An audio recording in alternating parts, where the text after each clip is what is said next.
দেশ যেখানে ছিল সেখানেই আছে, পরিবর্তন নেই, মন্তব্য জামায়াত আমিরের। পদ্মা সেতুর 4 বছর পূর্তিতে টোল আদায় ছাড়ালো 3,300 কোটি টাকা। এনসিপি সহ 7 দলকে নির্বাচন কমিশনের শোকজ। যথাযথ ধর্মীয় ভাবগাম্ভীর্য ও শোকের আবহে আশুরা পালিত। দেশ জুড়ে ঝড় বৃষ্টি হতে পারে 10 দিন, 4 বিভাগে ভারী বর্ষণের আশঙ্কা। ব্রাজিলের নামের ভারে ভড়কে যাচ্ছে না জাপান, কোচের হুঁশিয়ারি। সৌদি বাদশার খরচে ওমরা পালনের সুযোগ।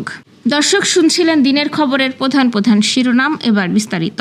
তার আগে আমাদের ইউটিউব চ্যানেল সাবস্ক্রাইব করুন এবং সব খবর পেতে ফেসবুক পেজ ফলো করে রাখার পাশাপাশি ওয়েবসাইট ভিজিট করুন। দেশ আগে যেখানে ছিল এখনও সেখানেই আছে, কোনো পরিবর্তন হয়নি, এমন মন্তব্য করেছেন জামায়াত ইসলামীর আমির শফিকুর রহমান। আজ সকালে রাজধানীর মগবাজারে তিনি এই মন্তব্য করেন। জামায়াত আমির বলেন, সরকার 70% জনগণের দেওয়া গণভোটের রায় অগ্রাহ্য করায় দেশ যেখানে ছিল সেখানেই রয়ে গেছে, কোনো পরিবর্তন হয়নি। বিরোধী দল হিসেবে আমরা এই বিষয়ে জনগণের কাছে এসেছি। দেশবাসীর প্রতি আহ্বান, আপনারা নিজেদের অধিকার আদায়ে অনড় থাকুন। শফিকুর রহমান বলেন, সরকারকে তাদের দায়িত্ব যথাযথভাবে পালনের জন্য আহ্বান করছি। সরকার ভালো উদ্যোগ নিলে সহযোগিতা করব, গণবিরোধী সিদ্ধান্ত নিলে তার প্রতিবাদ করব, প্রয়োজনে প্রতিরোধ করব। জামায়াত আমির বলেন, কেউ আমাদের ন্যায্য অধিকার না দিলে আমরা চুপ করে থাকব না, জনগণের সাথে থেকে লড়াই চালিয়ে যাব। সড়ক পথে রাজধানীর সঙ্গে দক্ষিণাঞ্চলের যোগাযোগ ব্যবস্থায় সম্ভাবনার দুয়ার খোলা পদ্মা সেতুর 4 বছর পূর্ণ হয়েছে। 2022 সালে 26 জুন পদ্মা সেতুতে শুরু হয় যান চলাচল। এরপর গত 4 বছরে পারাপার হয়েছে 2,66,97,514টি যানবাহন। এতে টোল আদায় হয়েছে 3,300 কোটি 32,16,114 টাকা। পদ্মা সেতুর দায়িত্বে থাকা বাংলাদেশ সেতু কর্তৃপক্ষের নির্বাহী প্রকৌশলী আবু সায়েদ এসব তথ্য নিশ্চিত করেছেন। অন্যদিকে পদ্মা সেতু দক্ষিণের মানুষের বিড়ম্বনা লাঘব করে এগিয়ে যাওয়ার প্রতীক হয়ে দাঁড়িয়েছে। উত্তাল পদ্মা নদী পারাপারের ভোগান্তি দেখে শুধু মুক্তি দেয়নি, এই সেতু পাল্টে দিয়েছে দক্ষিণের আর্থসামাজিক অবস্থাও।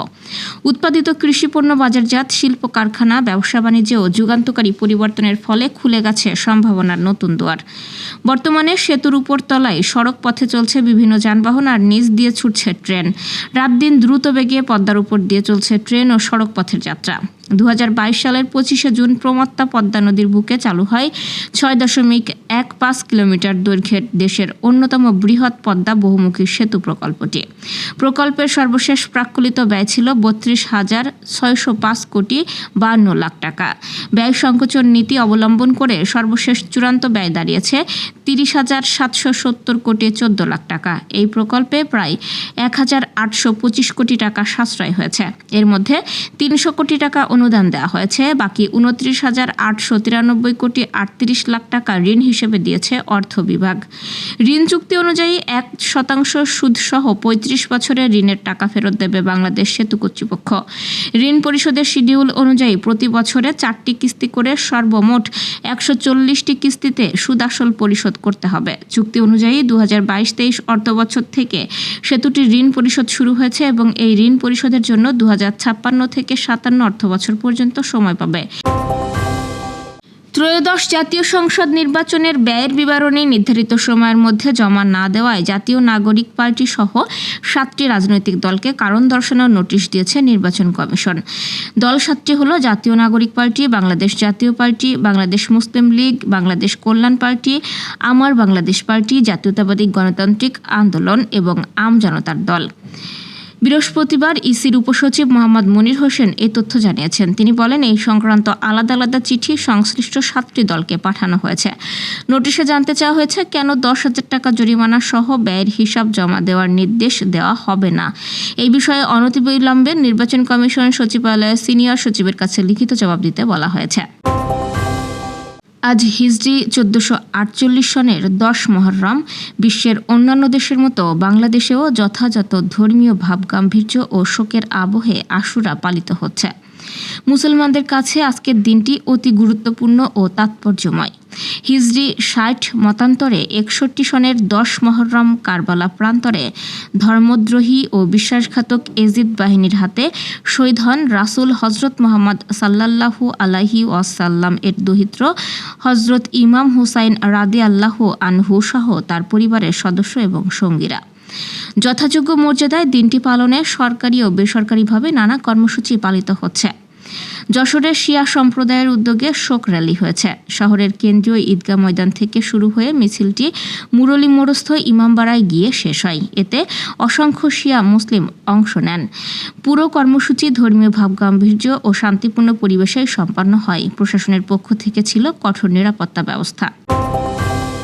সারা দেশের বিভিন্ন অঞ্চলে আগামী 10 দিন ঝড় বৃষ্টির প্রবণতা অব্যাহত থাকতে পারে বলে জানিয়েছে বাংলাদেশ আবহাওয়া অধিদপ্তর। এ সময় রংপুর, ময়মনসিংহ, চট্টগ্রাম ও সিলেট বিভাগের বিভিন্ন স্থানে বজ্রপাতের সঙ্গে মাঝারি বৃষ্টি হতে পারে। আজ সকাল 9টায় আবহাওয়া অধিদপ্তর থেকে দেওয়া 120 ঘন্টার পূর্বাভাসে জানানো হয়েছে এসব তথ্য।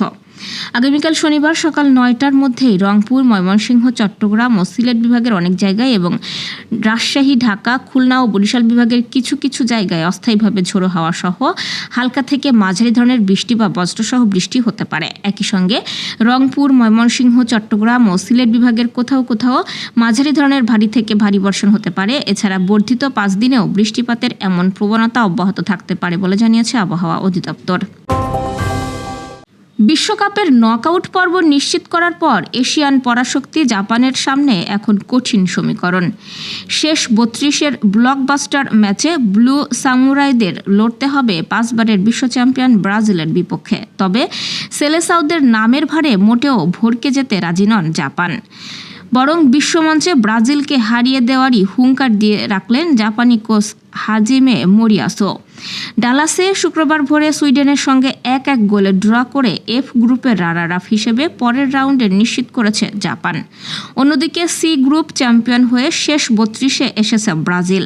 আগামী সোমবার 29 জুন বাংলাদেশ সময় রাত 11টায় ইউএসটিএনের মাঠে শেষ 16য় ওঠার লড়াইয়ে মুখোমুখি হবে এই দুই পরাশক্তি। ব্রাজিল বধের জন্য জাপানকে বড় আত্মবিশ্বাস যোগাচ্ছে তাদের অতীত পারফরম্যান্স। গত বছরের অক্টোবরে টোকিওতে এক প্রীতি ম্যাচে 5 বারের বিশ্ব চ্যাম্পিয়ন ব্রাজিলকে 3-2 গোলে হারিয়ে ফুটবল বিশ্বকে চমকে দিয়েছিল এই এশিয়ান জায়ান্টরা। বিশ্বকাপের মঞ্চেও সেই ঐতিহাসিক জয়কেই অনুপ্রেরণা হিসেবে কাজে লাগাতে চান মোরিয়াসো। বিশ্বের বিভিন্ন দেশের 1000 মুসলিমকে নিজের খরচে ওমরা পালনের ঘোষণা দিয়েছেন সৌদি আরবের বাদশাহ Salman bin Abdul Aziz Al Saud. Guest of the custodian of the 2 holy mosques কর্মসূচির আওতায় নির্বাচিত মুসল্লিরা এই বিশেষ আতিথেয়তা লাভ করবেন। পুরো কার্যক্রমের দায়িত্বে থাকবে সৌদি আরবের ইসলাম বিষয়ক মন্ত্রণালয়। খবর সৌদি গেজেটের। কর্মসূচিটি 1448 হিজরি বছরে 4টি ধাপে পরিচালিত হবে। এর প্রথম ধাপে এশিয়ার 16টি দেশের 250 জন ওমরা যাত্রী অংশ নেবেন।